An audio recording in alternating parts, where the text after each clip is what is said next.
여러분 안녕하세요. 오늘은 15주차 교정사이론 시간이죠. The Last Lesson입니다. 여러분들은 기말고사 시험을 봤을 거고요. 오늘 저는 이제 여러분들하고 마지막 수업 정리 겸 작별 인사를 하고자 합니다. 강의를 듣는 오늘 아마도 22일이겠죠. 네, 여러분들이 바로 강의를 바로 듣는다면 오늘이 절기상 24번째인 동짓날이기도 합니다. 동지는 다 아시다시피 밤이 제일 길고 이제 본격적으로 추위가 시작되는 시기래요. 건강관리 잘해야 되겠죠.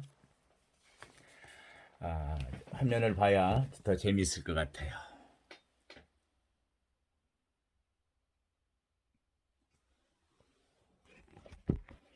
오늘은 좀 편안한 마음으로 들어주세요. 마지막 강의에 대한 이야기, 그리고 여러분들 시험 본 것에 대한 설명들, 그리고 이번 학기 수업 정리, 그리고 마지막으로 교종과 교종인으로서의 어떤 마인드, 이렇게 진행하고자 합니다. The Last Lesson, 마지막 수업이란 말, 단편 소설 여러분들 혹시 보셨을까요? 저희 때는 교과서에도 실려 있었어요. 알퐁스 도데의 단편집이죠. 월요 이야기라고 하는 1873년에 쓴 단편집의 한 소설의 마지막 수업. 한번 이야기해 줄까요? 그렇죠. 그러기 전에 마지막 수업인데 여러분들 이름을 부르고 시작해야 되겠다. 그죠?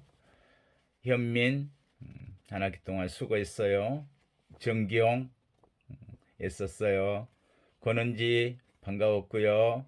배윤주, 윤주한테는 특별히 내가 윤주가 낸 레포트가 앞으로 내 강의 자료도 도움이 될 만큼 원상적 회복 사법, 그다음에 치료적 사법에 대한 정리를 어쩜 이렇게 잘했을까 싶었어요.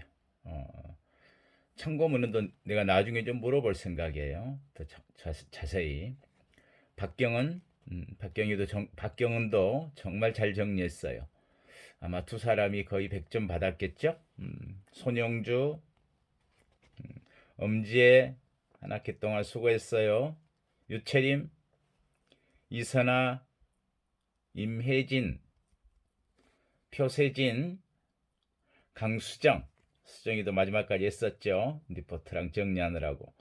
구민성, 김경서, 경서도 몇 번 서로 연락했었죠. 김기, 김채헌, 손민석, 송창혁, 신재균, 신정민, 안희정, 이다연, 이성현, 장형기, 대답 크게 했나요? 이병헌, 홍경대, 경대도 이번 학기 바빴었죠. 개인적으로도 보니까. 이지우, 김범준, 신철민, 이수호, 이준호, 박예림, 조은별이는 좀 연락하고자 했는데 연락이 안 됐죠. 김종윤, 임혜선, 조민영, 인영이도 있었어요. 김도영, 도영이는 4학년 마지막 학기에 나하고 함께해서 반갑고 고마웠습니다. 다들 얼굴을 보면서 마지막 출석 불렀으면 얼마나 더 좋았을까 싶은 그런 생각이 듭니다. 자, 마지막 수업에서 그 알퐁스 도데의 단편을 잠깐 이야기해 줄게요. 이 작품의 시대적 배경은 알자스 로렌 그 지방 들어봤죠? 알자스 로렌의 귀속 문제로 독일하고 프랑스 사이에 프로이센 프랑스 전쟁이 벌어진 때예요. 당시가. 그런데 이 소설은 프랑스의 알자스주에 사는 소년 프란츠가 있는데 얘가 그날 늦게 학교를 가요. 그게 뭐 온갖 해차를 다 하는 거예요. 어린 소년이어서 꿀벌이 날아가는 것도 보고 동네 사람 지나가는 것도 보고 학교를 갔는데 이미 수업이 시작되고 있었던 장면으로 소설이 시작되었던 기억이 나요. 근데 그때가 아멜 선생님은 부드럽고 무거운 목소리로 이렇게 이야기해요. 오늘 수업이 프랑스어로 하는 마지막 수업이다. 프랑스가 전쟁에 패하자 알사스 지방에 프랑스어 수업을 금지하고 대신 독일어로 이제 가르치게 된 것이죠. 그런데 선생님은 그런 말을 합니다. 국어를 굳건히 지키면 감옥의 열쇠를 쥐고 있는 거나 마찬가지로 깨우쳐준다. 무엇이 감옥의 열쇠일까요? 여기서는 네 국어를 기억해라, 지켜라 하는 거예요.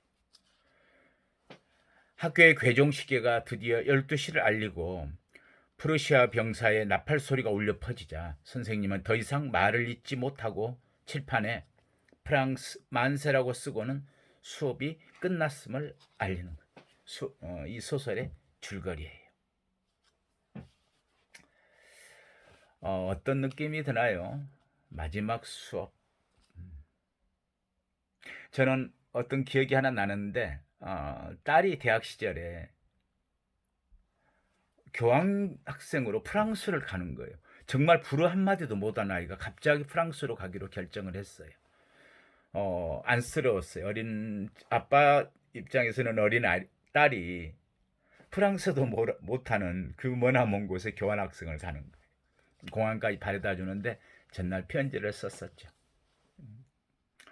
프랑스를 가면 정말 세계 문화의 중심지다. 유럽의 중심이고 유럽의 중심일 뿐만 아니라 또 가면 똘레랑스라고 하는 관용의 문화, 또 자부심 이런 것들로 가득 차 있는 나라인데 동양인인 내가 가면 얼마나 기죽겠니? 말도 못하고. 그런데 내 딸아 기억해라. 잊지 말아라. 너는 대한민국 5천년의 딸이다. 자부심 가져라. 그랬던 기억이 납니다. 또 어떻게 다녀왔는지는 잘 모르겠어요. 자기는 고생을 많이 했대요. 집세가 비싸가지고 이리저리 전전하고 다녔다고 들었었습니다. 여러분들은 어떤 마음을 가지고 있어야 감옥의 열쇠를 쥐고 있는 거나 같을까요? 저는 젊은 시절에 재밌게 봤던 어린 시절에 봤어요. 사실은 발자크의 소설 골짜기의 백합이라는 소설에 주인공이 아직도 그 이름이 기억나요. 펠릭스라고 하는 젊은 총각이고 모르소프 백작 부인을 사랑하죠. 굉장히 지혜로운 여인에게 세상을 배우는 것 같아요. 사랑의 감정도 느끼고. 근데 그때 그런 기절이 기억나요. 너만의 셈을 가지고 있어야 한다. 지치면 돌아와서 쉴 수 있는 곳, 네 영혼이 메말랐을 때 적실 수 있는 곳, 네 지혜가 부족할 때 샘솟는 곳. 여러분들의 감옥의 열쇠는 무엇일까요? 정말 자신을 굳건히 지키는 열쇠를 쥐고 있는 것 대단하잖아요. 만약 여러분들이 교정 공무원이 된다면 또 교정에 대한 걸 생각할 때 늘 저는 교정 공무원으로 있을 때 그 교정의 마인드를 잘 가지고 있어야 한다. 무엇일까요? 여러분들은 뭘 가지고 있을까요? 처음 시작할 때 두 계절을 여러분하고 함께 지내게 되었네요 했는데 가을과 겨울 동안 교종사회론이라는 곳을 우리가 여행을 했죠. 저는 좋은 가이드였으면 좋겠다고 이야기를 했었습니다. 여러분들은 뭘 보았을까요? 그 두 달의 여행 중에 오롯이 여러분의 몫입니다. 무엇을 봤는지, 무엇을 느꼈는지. 자, 이제 잠깐 기말고사에 대한 이야기를 하겠는데 그 전에 늘 해왔던 대로 한두 가지 소식부터 이야기할게요.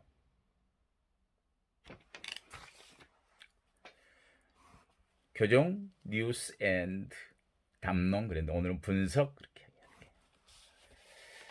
이야기할게요. 하나 걱정스러운 게 지난번에도 교정의 몇 개 교도소가 처음에는 동부구치소에가 집단 감염으로 문제됐었는데 그때도 광주교도소나 몇 군데가 문제가 됐었어요. 근데 이번에는 500명을 수용하고 있는 홍성교도소에 직원을 포함해서 주로 재수자지만은 29명이 집단 감염이 됐대요.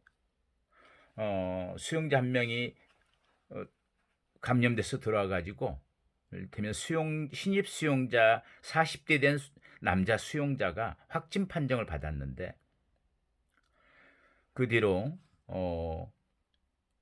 여기 한 500명 규모란 것은 수용자 360명, 직원 약 140명 정도가 돼요. 전수조사를 했는데 재소자 25명, 26명, 직원 3명 등 29명이 집단 감염돼서 뭐 교정본부장도 가고 직접 전수조사를 지금 몇 차례 해서 처리를 했는데 어떻게 처리할까요? 이럴 때는 교도소는 참 어렵죠. 집단 구금 시설의 어려움입니다. 그래서 교도소 측은 확진자와 밀접 접촉자 170여 명을 동일 집단 격리, 우리 코호트라 그러죠. 하고 나머지 인원은 다른 시설로 분산 조치하면서 정리를 하고 있는 것 같아요. 지난번에도 그렇게 했었어요. 동부구치소에 문제가 있을 때 총성으로 많은 수용자들을 분산 수용했던 그런 경험이 있어서 다행히 그때도 오랜 기간 걸리지 않고 잘 정리했는데 이번에도 잘 정리할 것 같긴 해요.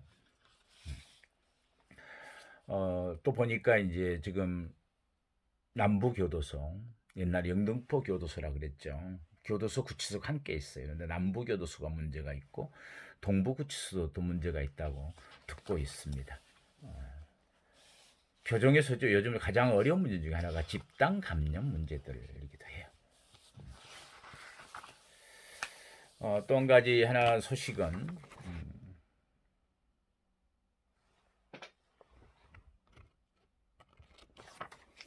우리가 교정 사회 문화와 관련지어서 교정 시설이 어떠해야 한다는 것들을 공부했었죠. 근데 독일에서는 이번에 덴마크에서는 교정 시설 과밀 때문에 코소보 감방 300개, 수용 사방이죠. 사동이 아니고 방, 우리가 거실이라 그럴까요? 방, 모텔 방처럼 300개를 임차했대요. 전체 그 교도소 300명 정도 수용하는 교도소인가 봐요. 통째로 빌렸다 그래요. 300개 규모의 교도소를 코소보의 수감실 300개 교도소를 통째로 빌려서 형을 마치면, 그러니까 주로 외국인 수용자인가 봅니다. 덴마크에서 형을 마치면 강제 추방될 때 그 어딘가에 외국인 수용을 해야 되잖아요. 우리도 외국인 수용소가 청주에 있고 그렇죠. 우리도 교도소에서 수용 생활을 끝나면은 본국으로 강제 추방되는데 그 사이에 교정시설에 일부 남고 우리나라에 일부 남고 나머지 대부분은 강제 추방하죠. 그 사이에 이제 외국인 수용 전담 시설에 수용하고 있습니다. 근데 여기에서는 덴마크도 굉장히 그 인원이 작죠. 전체가 4,000명 정도를 수용하는 나라인데 1,000여 개 정도의 방이 더 앞으로 부족할 것 같다. 우리 같으면은 그 대규모 시설들이어서 웬만큼 하면 수용이 되는데 아마 이 나라 교정 시설, 교정 문화는 과밀 수용을 굉장히 조금만 인원이 차도 과밀 수용이 되는 모양입니다. 그런데 이번 조치에 따라서 덴마크에서 코소보 교도소로 이감될 수용자들은 결과적으로 더 많은 자유를 박탈될 전망이다. 이건 뭐냐면은 덴마크 교도소 대부분은 열린 감옥으로 수감자들이 사복을 입고 스스로 밥을 해 먹을 수 있고 일주일에 한 번꼴로 외부인들하고 접견이 허용되는 등 상당한 수준의 자유가 보장되는 나라. 그 나라의 교정시설의 문화라는 게 이렇게 많이 다르지요. 우리는 교정시설 공부를 했기 때문에 이런 정도 인원이면 어떻게 관리할까. 그러면 과다 과밀수용이 어떤 문제가 있을까? 이번 기말고사에서도 한 가지 그런 문제가 나왔었죠. 교정시설의 의의와 교정시설의 의의란 뭐예요? 그렇죠. 형집행, 수용관리, 그리고 교정교화하는 장소이자 누군가에게는 삶의 현장 등 일상을 다 꾸려가야 되는 것들. 그래서 어떻게 해야 돼요? 교정의 이념과 목표에도 적합해야 되지만 기본적으로 더 먼저 고려해야 될 게 통풍, 채광 등 이런 난방, 냉방 이런 삶의 공간으로서도 확보돼야 한다 그랬죠. 형집행법에도 명시되어 있고요. 이 문제가 여러분들에게 50점으로 주어졌었죠. 큰 문제로 쓰니까 큰 문제는 좀 더 양도 많이 쓰고 체계적으로도 정리됐으면 좋겠다는 이야기를 사전에 했었습니다. 그래서 교정시설에 그런 의의인데 우리나라 교정시설은 어떤 문제점이 있을까? 잘 쓰셨죠? 과다 과밀, 대규모 시설, 구치소와 교도소의 미분리, 형집행 위주의 보안 위주의 시설들, 무엇보다도 독고 수용실이 적어서 늘 과밀 수용을 일으키고 인간적 구금이 어려운 현재 상황들, 이런 문제들하고 교정시설의 의의하고 연결돼서 설명을 해야 될 거죠. 시험만이 아니고 어떤 문제건 우리가 개념과 연관성을 생각해야 돼. 그래서 치료적 사법과 의료 모델의 차이점은 여러분들이 레포트를 써서 잘 알죠. 치료적 사법은 보다 개인적인 적합한 치료적 강제성이 없는 이러한 어떤 미리지향적 사법이라 그럴까요? 교정에서는 또 치료적 교정 이념은 무엇이었을까? 최근에 미래적인. 근데 의료 모델은 사회복지 모델의 초기의 어떤 모델로서 얘들은 환자야, 정신병자야, 치료받아야 돼. 어떤 강제성, 인권 침해적인 것들이 많아서 우리가 적응 모델로 변화했다는 이야기를 했었죠. 두 개 관계를 적으면 됐겠죠. 마지막 시간 했던 문제들입니다. 교도소 화락. 사실은 어떤 면에서는 교도소화가 되죠. 박탈되고 뭔가 또 문화가 유입되고 또 그런 박탈 속에서 적응하려고 하는 적응 기제들도 있고 자기끼리 어떤 나를 버린 사람을 버려서 나를 지키고,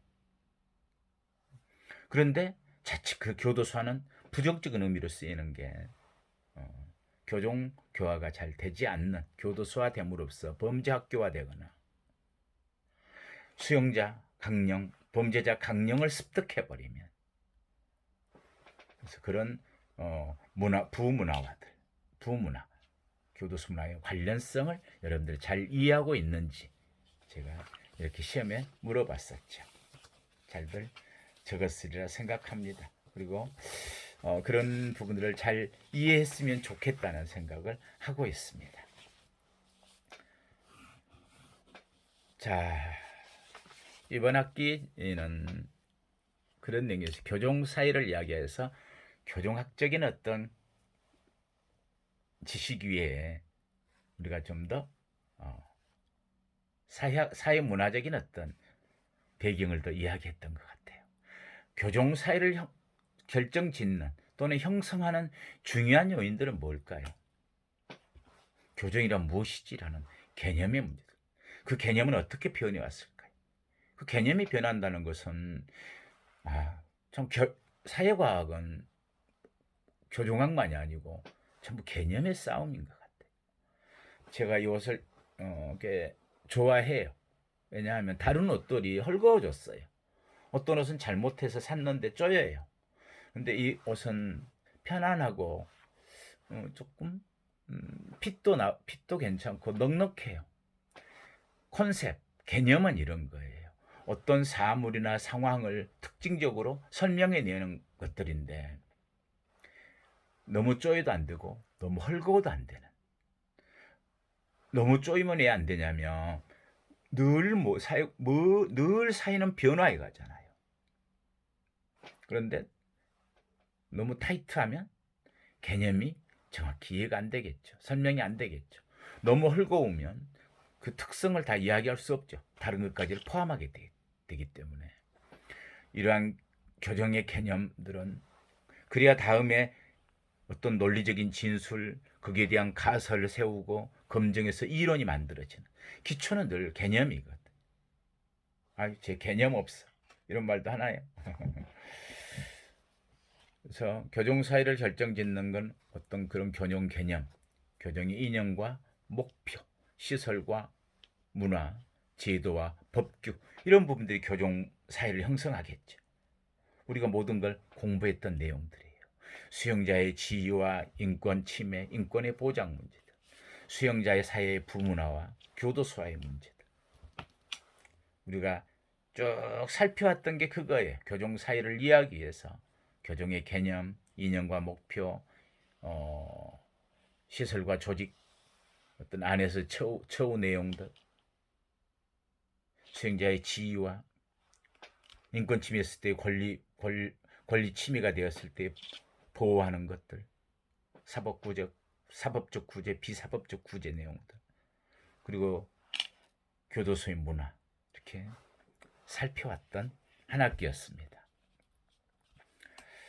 자, 여러분, 마지막으로 교정인이다. 우리가 교정학을 공부했다. 교정사회론을 공부했다. 교정에 대한 여러분들의 마인드가 어떻게 형성되어 있을까? 이 시를 하나 보면서 교정에 대한 이야기를 해볼게요. 마냥 내가라고 하는 에밀리 디킨스의 시입니다. 만약 내가 한 사람의 가슴앓이를 멈추게 할 수 있다면 나 헛되이 사는 것이 아니리. 만약 내가 누군가의 아픔을 쓰다듬어 줄 수 있다면, 혹은 고통 하나를 가라앉힐 수 있다면, 혹은 기진맥진 지친 한 마리의 울새를 둥지로 되돌아가게 할 수 있다면 나 헛되이 사는 것이 아니리. 제가 교정인으로서 교정 공무원으로서 지내오면서 어느 순간 많이 지쳤었어요. 늘 면담하고 상담하고 따지고 다시 등급을 매기고 가석방 검토를 하고 컴플레인이 많고 다시 또 싸우기도 하고, 사람이 정말 만나기가 부담스럽고 어느 경우는 싫기까지 하고 했을 때 무슨 생각을 했냐면, 어느 날 저 친구는 왜 여기까지 왔을까? 어디서부터 잘못되었을까? 어디에 문제가 있을까? 혹시 나하고 잠깐 만나는 시간만이라도 저 친구가 이안을 받거나 혹시라도 변화할 수 있다면 내 삶도 의미가 있어지는 것 아니겠는가, 이런 생각을 하니까 편해졌어요, 사람 만나는 게. 그래서 누군가의 면담이 오거나 상담하거나 면접조사하거나 문제를 컴플레인을 받아들이고 할 때 항상 차가 두 가지 있었어요. 커피와 녹차. 그래서 한마디 했었어요. 오늘은 이 자리에서 나하고 차 한잔 하자. 커피와 녹차 둘 중에 택하세요. 교정은 거기에서부터 시작한다고 생각합니다. 우리는 많은 이론도 이야기했죠. 범죄란 자유의사론적인 거야, 아니야 결전론적인 게 많아. 여러분들은 어떤 마음인가요? 그렇죠? 어느 한 요인으로 되는 건 아니지만 그래도 나는, 여러분은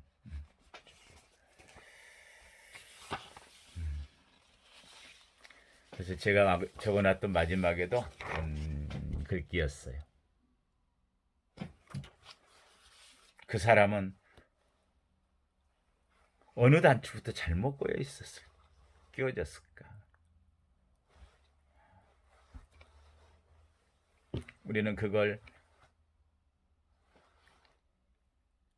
바로 잡아주는, 그걸 이해하는, 원인을 아는 이런 부분들이 교정의 마인드를 갖는다면 스스로에 대한 어떤 자긍심, 교정에 늘어서 지내게 된다면 그럴 것 같아요.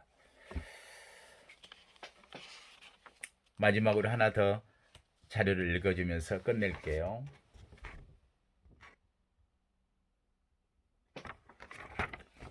무엇이 성공인가?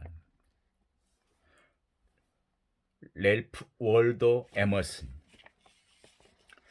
자주 그리고 많이 웃는 것, 현명한 이에게 존경을 받고 아이들에게 사랑을 받는 것, 정직한 비평가의 찬사를 듣고 친구의 비판을 참아내는 것, 아름다움을 식별할 줄 알며 다른 사람에게서 최선의 것을 발견하는 것, 건강한 아이를 낳던 환대기에 정원을 가꾸든 사회 환경을 개선하든 자기가 태어나기 전보다 세상을 조금이라도 살기 좋은 곳으로 만들어 놓고 떠나는 것, 자신이 한때 이곳에 살았음으로 해서 단 한 사람의 인생이라도 행복해지는 것, 이것이 진정한 성공이다. 동의하십니까? 그래요. 내가 살고 있는 이 사회가 조금이라도 더 나은 삶이 되는데 내가 존재함으로 인해서 욕심이라면 이번에 교정사회론의 과목으로 2계절을 여행하면서 여러분들이 교정에 대한 개념을 잘 이해하고 교정의 마인드 형성에 조금이라도 도움이 되었으면 좋겠다는 생각을 합니다. 여러분, 한 학기 동안 반가웠어요. 많이 아쉬운 점이 있습니다. 직접 보고 인사를 못해서 늘 기억하겠습니다. 다음 학기에 또 만날 수 있는 학생들은 다음 학기에 만나요. 수고했습니다.